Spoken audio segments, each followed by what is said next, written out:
काज। हे माँ कष्ट निवारणी राखो हमारी लाज।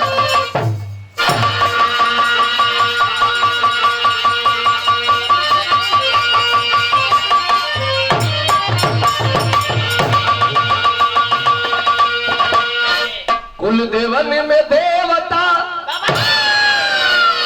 स्वामी जी महाराज, आज सभा के बीच में प्रभु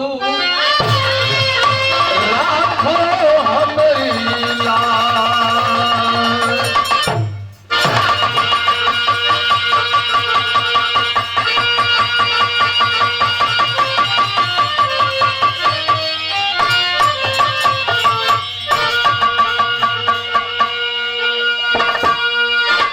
अच्छा बाबूजी,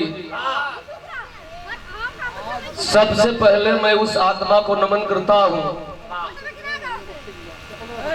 जो आत्मा हमारे और आपके बीच आज नहीं रही। भगवान से हम निवेदन करते हैं, प्रभु हे मालिक, उस माता की आत्मा जहां कहीं भी हो, उस आत्मा को सुख और शांति प्रदान देने का काम करेंगे। साथ ही साथ समस्त शोकाकुल परिवार को और इस ब्रह्मभोज के कार्यक्रम में अंत्येष्टि क्रिया में आए हुए हितनाथ संगी संघाती नेता प्रधान बीडीसी जे भी आई बा, सभी लोगों का और बगल के मंच पर बिरहा की सुपरस्टार गायिका, जहां तक बिरहा की पहचान है वहां तक आपका नाम है मीरा मूर्ति जी, और आपके पूरे टीम को हम बिरहा गायक राम केवल यादव, ग्राम सिवरी, महटमवा के सतीधाम गाजीपुर, मैं अपने पूरे टीम की ओर से सभी लोगों का ताहे दिल से हार्दिक अभिनंदन बंदन और स्वागत करते हैं। स्वागत करते हैं अपने डीजे वाले भाई का।